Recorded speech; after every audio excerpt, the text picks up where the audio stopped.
사랑하는 성도 여러분, 인생을 살아가시면서 여러분들이 생각하기에 가장 가치 있다라고 생각하는 것이 무엇입니까? 잘 모르겠다면 제가 좀 질문을 바꿔보도록 하겠습니다. 성도님들에게 있어서 가장 사랑하는 나의 자녀에게 여러분들에게 있어서 가장 물려주고 싶은 것이 무엇입니까? 제가 이렇게 묻는 이유가 있습니다. 사람은 자신도 모르게 자신이 가장 가치 있다라고 생각하고 가장 좋다라고 생각하는 것들을 나의 자녀에게 물려주고자 하는 성향이 있다라는 것입니다. 그래서 가만히 살펴보면 어떤 사람들은 자식들에게 결혼 후에 살아갈 집을 남겨준다거나 또는 돈을 남겨준다거나 기타 여러 가지 본인들이 생각했을 때에 가장 가치가 있다라고 생각하는 것들을 나의 자녀들에게 항상 남겨주고자 하는 그러한 경향과 성향이 있습니다. 물론 나의 자녀들이 살아갈 때, 이 세상을 살아갈 때 도움이 될 만한 것들을 물려주면 좋습니다. 제가 어릴 때 제 어머니께서 늘 입버릇처럼 말씀하셨던 말씀이 있습니다. 그 말이 무엇이냐면 지팡이를 짚고 일어나는 사람이 더 빨리 일어선다라는 말이었습니다. 이것이 어린 저에게는 무슨 뜻인지 몰랐습니다만 제가 이제 성장하고 나서 결혼하고 자녀를 이제 낳고 기르다 보니 이게 어머님께서 어떠한 의미로 이 말씀을 하셨는지를 어렴풋이 이제는 알게 되었습니다. 저희 어머니께서 어린 저에게 늘 하시던 말씀은 그냥 홀로 서기로 일어서는 것보다 지팡이, 즉 누군가의 도움을 받아서 일어나는 것이 훨씬 더 쉽고 빠르다라는 것이죠. 물론 저도 그 사실에 매우 동감합니다. 돈과 물질이라는 것이 이 세상을 살아가는데 편리함을 제공해주고 때로는 행복감을 느끼게 해준다는 사실을 저 역시도 경험했기 때문에 부모님께서 또 사랑하는 여러분들께서 나의 사랑하는 자녀들에게 물질들을 남겨주려고 애쓰고 있는 그 모양들이 저는 막연히 나쁘게만 바라보고 있지는 않습니다. 하지만 저는 오늘 이 시간에 오늘 말씀을 통해서 그리고 짧지만 저의 인생의 경험을 통해서 느끼고 깨달은 것은 내가 나의 자녀들에게 물려줘야 할 것들이 꼭 물질뿐만이 아니라 물질보다 더 중요한 것이 있다는 것을 깨달았기 때문에 사랑하는 성도님들과 오늘 말씀을 함께 들으며 묵상하며 이 깨달은 말씀에 함께 동참할 수 있기를 주님의 이름으로 간절히 축복하고 소망합니다. 오늘 본문은 이 요단강을 건너 후 돌을 가지고 와서 자신들이 속해져 있는 각 지파 앞에 세워두고 있는 것을 말하고 있으며 또 그 돌들이 후대의 자녀들이 묻는다면 하나님께서 어떻게 역사하셨는지를 말하게 되는 살아있는 간증, 또 살아있는 경험의 돌이 되게 하리라라는 것이 오늘 말씀의 핵심입니다. 먼저 오늘 본문의 전 상황을 좀 살펴볼까요? 여호수아서 3장에 보시면 이스라엘 백성들이 요단강을 건너갈 준비하는 모습을 보게 됩니다. 여호수아서 3장 2절에서 3절 말씀을 우리 함께 보도록 하겠습니다. 함께 읽습니다. 시작. 사흘 후에 관리들이 진중으로 두루 다니며 백성에게 명령하여 이르되 너희는 레위 사람 제사장들이 너희 하나님 여호와의 언약궤 매는 것을 보거든 너희가 있는 곳을 떠나 그 뒤를 따르라. 아멘. 하나님께서 말씀하시기를 이제 떠날 준비를 하는데 레위 사람 제사장들이 언약궤를 어깨에 매는 것을 보면 이제 떠나가야 할 준비를 해야 한다라는 것입니다. 그죠? 그런데 여기서 좀 중요한 것이 있습니다. 하나님은 절대로 저와 여러분들을 먼저 보내시는 것이 아니라 항상 하나님이 먼저 가시고 그 길을 예비해 놓고 기다리고 계신다라는 것입니다. 그렇다면 왜 하나님은 항상 저와 여러분들보다 먼저 앞서 가실까요?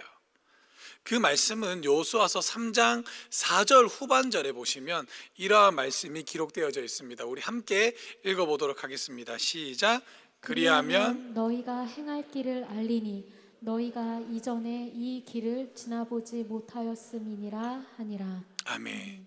사랑하는 성도 여러분, 하나님께서 저와 여러분들보다 항상 먼저 앞서가셔서 그 길을 예비해 놓으신 것은 저와 여러분들이 한 번도 가지 못했던, 한 번도 경험해 보지 못했던 그 길을 걸어가기 때문에 하나님은 항상 먼저 그 길을 걸어가신다라는 것입니다. 사람에게 있어서 한 번도 걸어가 보지 못한 길을 걸어간다라는 것은 엄청난 도전입니다. 제 경험을 한번 말씀드려 볼게요. 저는 한 번도 제 고향 대구를 벗어나 본 적이 없습니다. 제가 계속 대구에서만 살아왔고 또 대구에서만 사역자의 인생을 살아왔기 때문에 제 머릿속에는 대구를 떠나면 안 된다라는 뭔가 알지 못하는 그러한 고정관념이 있었습니다. 그것이 무엇인지는 모르겠으나 아마도 지리상 여건이, 그런 환경이 대구 사람을 그렇게 만드는 것 같습니다.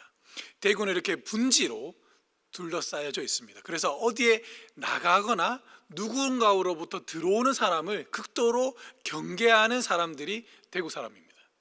그래서 저는 사역자이지만 하나님이 불러주신다면 어디든지 떠날 준비를 해야 하는 나그네라는 사실을 늘 인지하고는 있었으나 하나님께 기도하기로는 대구 땅을 떠나지 않기를 늘 기도했습니다. 너무너무 두려운 거예요, 대구 땅을 떠난다는 것이. 그러다가 그리고 제 아내 역시도 한 번도 대구 땅을 떠날 생각을 한 적이 없는 사람이었습니다. 이제 그러한 남자와 여자를 만나 이제 가정을 이루었잖아요. 그러니까 이 가정은 언제든지 대구 안에서 평생을 살아갈 사람이었습니다. 그러다가 하나님께서 불러주시는 겁니다. 대구에 있는 그 바운더리를 벗어나서 구미라는 곳으로 이동시켜 주는 거예요. 너무너무 두려웠습니다. 구미라는 곳은 왠지 낯설기도 하고 제가 이때까지 한 번도 경험해 보지 못했던, 내가 살아왔던 그 땅을 벗어난다는 것이 굉장히 두려웠습니다. 근데 거기에서 그렇게 한 3년 정도 살다 보니 익숙했습니다. 별것이 없구나. 여기도 사람이 사는 곳이고 똑같이 살아가는데 문제가 없구나라는 것을 깨달았습니다. 그러다가 정말 큰 문제가 발생했습니다. 제가 구미 땅을 떠나 일산으로 옮겨지게 되는 경험을 하게 되는 거였습니다. 대구에서 구미 가는 것도 힘들었는데요, 구미에서 일산 가는 건 더 힘든 도전이었습니다. 왜냐하면 대구와 구미는 차로 30분 정도 거리라서 그렇게 생활권이 벗어나 있지는 않아요. 그런데 이 일산이라는 곳은 경기도잖아요. 대구 사람들에게서 서울과 경기도는 코를 베어 간다고 하는, 정신 바짝 안 차리면 코를 베어 간다고 하는 아주 무서운 무시무시한 곳이라는 것을 알고 있었기 때문에 하나님께서 저희 가정을 일산으로 보내주셨을 때 정말 많이 두려웠습니다. 그런데 일산 신도시에 오자마자 제가 정말 신기하게 생각했던 두 가지가 있었습니다. 여러분들은 잘 못 느끼실 텐데요, 지방 사람들이 이렇게 신도시에 와서 느끼는 두 가지 중에 하나는 뭐냐면, 제가 이제 열심히 사역하고 이제 목사님들에게 좀 물어봤습니다. 이제 가족들하고 일산에서 생활해야 되니까, 목사님, 일산에서 시내는 어디에 있습니까? 이렇게 물었어요. 그러니까 그 목사님들이 시내요? 이러는 거예요. 그 대구인 저는 당연히 시내가 있을 거라 생각했습니다. 대구 사람들에게서 이 시내는 놀 수 있는 곳, 먹을 곳이 모여 있는 곳, 모든 메이커들이 집중되어져 있는 곳, 거기에 가면 모든 편의 시설을 누릴 수 있는 곳이 시내였습니다. 근데 일산은 시내라는 곳이 없대요. 동네가 다 시내래요. 정말 충격이었습니다.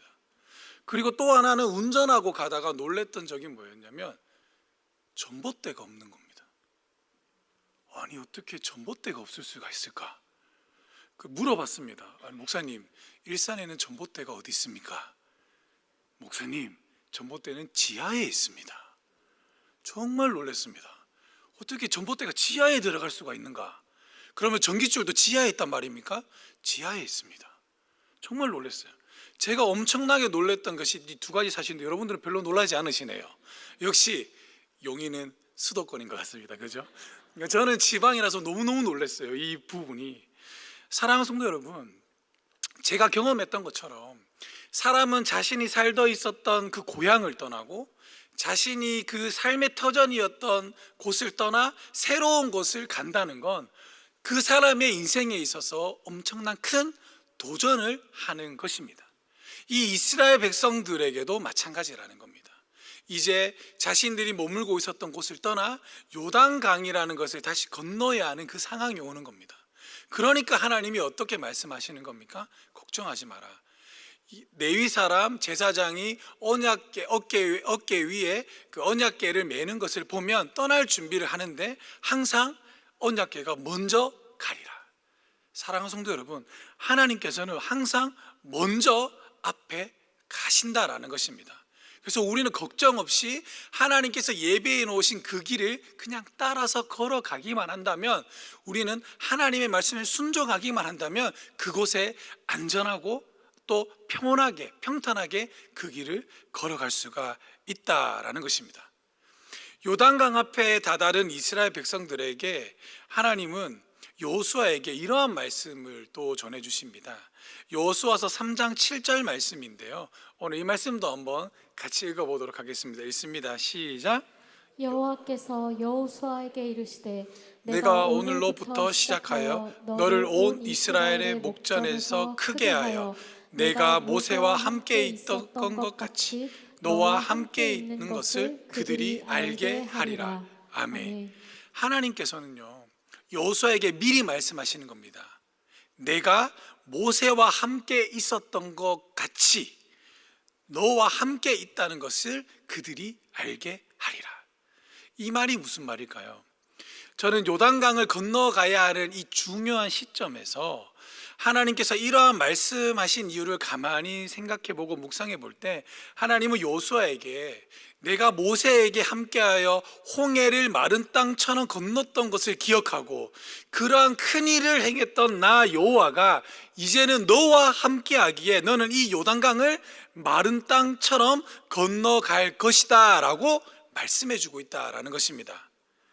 그리고 우리가 잘 알고 있는 것처럼 언약궤를 맨 제사장들이 요단강에 발을 담그자 위에서부터 흘러내리던 물이 끊어지는 놀라운 사건을 경험하게 된다라는 것입니다.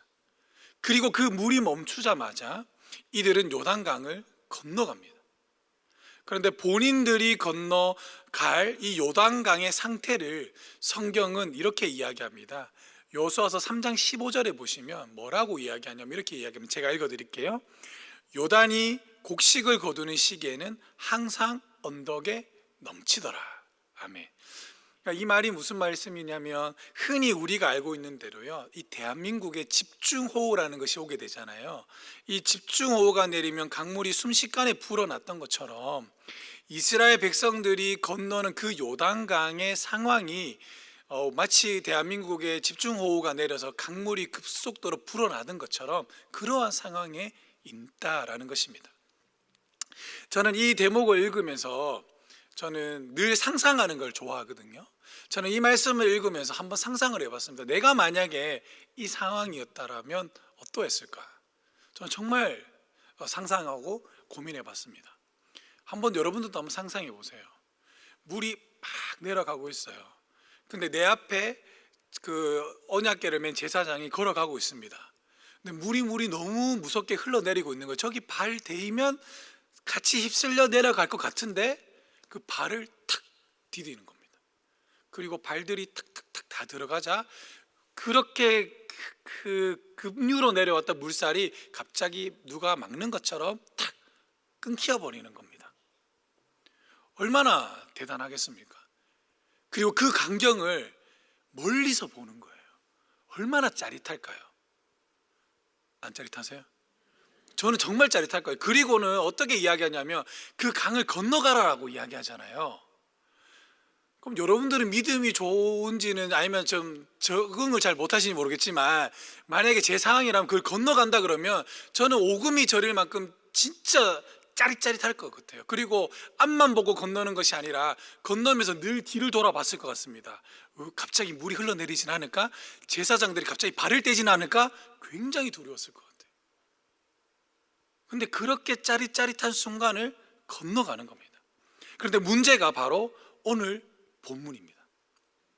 하나님은 모든 이스라엘 백성들이 건너가기를 마치자 각 지파의 한 사람씩 12를 택하여 그들에게 말씀하십니다. 다시 돌아가라. 그 12를 택하여 제사장이 발이 담겨 있는 강 가운데까지 가서 어떻게 하라는 겁니까? 돌을 가지고 나오라.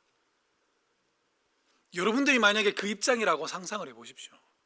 정말 짜릿짜릿하고 조바심이 있는 가운데 건넜어요. 다시 돌아가라는 거예요. 어떻게 하시겠어요? 저는 기도할 것 같아요. 제발 제가 뽑히지 않기를. 저는 기도했을 것 같아요. 제발 제 말고 다른 사람이 가게 해주세요. 그러다 마지못해 제가 뽑혔다면 저는 갈 것 같습니다. 어디까지 갈까요? 강 끝에. 거기 가서 돌 하나 그냥 살짝 가지고 다시 뒤도 안 돌아보고 달려올 것 같습니다. 근데 하나님은 그렇게 하라는 것이 아닙니다. 강 중간에, 제사장들이 서 있는 강 중간까지 가서 돌을 가지고 오라는 겁니다. 여러분들은 가능하시겠습니까? 한번 이 예배 시간에 말고 집에 가서 한번 상상해 보십시오. 침대에 누워서. 못할 거예요. 웬만한 강심장이 아니면 못할 겁니다.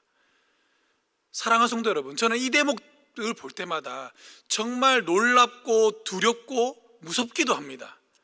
저라면 아까 말씀하셨듯처럼 뽑히지 않길 기도했을 것이고, 뽑혔다 할지라도 그 강 끝에 가서 조그마한 돌을 가지고 빨리 돌아왔을 거예요. 그런데 오늘 본문에 나오는 이스라엘의 택함을 받은 사람들은 전혀 두려움이 없이 제사장이 발을 담그고 있는 강 중간에 가서 큰 돌을 어깨에 메고 오는 것을 보게 됩니다. 사랑하는 성도 여러분, 어떻게 이런 일들이 가능했을까요? 아니, 더 정확하게 말하자면 어떻게 저분들은 다시 강에 들어갈 생각이겠고 작은 돌이 아닌 큰 돌을 가지고 나올 생각을 했을까요? 제가 깨달은 부분이 이 부분입니다. 지금 요단강을 마른 땅처럼 건넜던 사람들은 지금 이 순간이 너무너무도 황홀한 겁니다. 하나님의 살아있는 역사를 두 눈으로 본 거예요. 그러니 얼마나 황홀하겠습니까? 아니, 조금 더 정확하게 말하면 자신들의 아버지가 늘 입이 마르도록 말했던, 자신들의 아버지가 이스라엘 백성 그 출애굽에서 나왔을 때 홍해를 마른 땅처럼 건넜다라는 것을 내 자식에게 그렇게 이야기했는데 그 자녀들은 못 겪어봤을 거잖아요. 그런데 아버지가 말했던 그 일들이 자기가 경험한 겁니다. 얼마나 놀랬고 얼마나 기뻤겠습니까? 그러니까 강에 돌아갈 때 겁나는 게 아니에요. 너무너무 황홀한 겁니다. 아, 내 아버지가 그렇게 경험했던 걸 나도 경험하는구나. 그러면 나도 내 자녀에게 정말 모범이 되고 증표가 될 큰 돌을 가지고 나오리라. 그리고 가지고 나오는 겁니다. 사랑하는 성도 여러분, 경험이라는 것은 정말로 중요합니다. 특히 신앙에 있어서의 이 경험적 신앙은 내가 흔들리고 넘어지려고 할 때 나를 꽉 잡아주는 아주 강력한 믿음의 도구가 됩니다. 제가 일산에서 사역을 했다 그랬잖아요. 한 4년간 사역하면서 이제 명절 때 고향으로 내려가게 됩니다. 그러면 일산에서 이제 고향인 대구까지 내려가려면 운전을 6시간을 해야 돼요. 일산에서 서울을 벗어나는 데만 3시간이 걸립니다. 너무너무 힘들어요. 운전에 자신 있는 저도 그 가기가 너무너무 겁나는 겁니다. 그래도 갔어요. 가고 문제는 올라올 때가 더 힘든 겁니다. 그렇게 이제 몇 년을 보내고 나니까 이제는 너무너무 겁이 나는 거예요. 과연 나는 갈 수 있을까? 그러다가 이제 내려가고 이제 부모님을 뵙고 올라오는 길에 저희 가족이 통닭을 참 좋아합니다. 그래서 수원에 유명한 통닭이 있잖아요. 그래서 이제 올라가는 길에 이제 통닭 먹고 가자 라고 이야기하면서 올라오는데 수원쯤에 다다랐을 때 저희 집 사람이 갑자기 뜬금없이 이런 말을 하는 겁니다. 자기야, 다음에 사역지는 일산이 아닌 수원쯤에 오면 좋겠어. 이렇게 얘기를 한다. 갑자기 왜? 그랬더니 나는 한계야. 대구에서 딱 수원까지 오는 게 딱 좋겠어, 이렇게 얘기하더라고요. 저는 그때 그냥 무심코 아멘, 그렇게 될 줄 믿을게 라고 얘기를 했어요. 그 말의 결과가 어떻게 됐을까요? 여기에 있는 겁니다. 제가 지금 여기에 서 있게 되는 겁니다. 스쳐 지나가는 작은 신음소리에도 응답하시는 우리 하나님, 할렐루야. 사랑하는 성도 여러분, 저는 이러한 경험들을 통해서 내 사랑하는 자녀들에게 하나님은 나의 작은 음성에도 귀를 기울여주시는 나의 하나님, 그리고 그 하나님을 믿으며 기도하고 있는 나의 부모님, 그리고 나의 믿음의 유산을 나의 자녀들에게 물려주고 싶은 겁니다. 이스라엘 백성도 그렇지 않았겠습니까? 홍해를 마른 땅처럼 건넜던 아버지로부터 끊임없이 이야기를 들었어요. 그런데 자기가 경험해보지 못하니까 잘 와닿지 않는 거예요. 그런데 이제는 자기가 경험하는 겁니다. 물살이 그렇게 매섭게 흘러가는 그 물살이 한순간에 멈춰버리고 마른 땅처럼 건너갔다가 다시 돌아와 그 큰 돌을 가지고 나왔을 때 얼마나 황홀했겠습니까? 그 가지고 나왔을 때 그 지파 사람들 그 앞에다 세워놓고 이 아버지, 이 돌이 무엇입니까? 라고 묻는다면 얼마나 자랑스럽게 이야기할 수 있겠습니까? 너의 할아버지가 애굽 땅을 벗어났을 때 홍해를 메마른 땅을 건넜던 것처럼 나도 요단강을 메마른 땅처럼 건넜고 그 증표가 이 돌이다. 마치 아브라함의 하나님, 이삭의 하나님, 야곱의 하나님이라고 고백하는 것처럼 그렇게 고백하지 않겠습니까?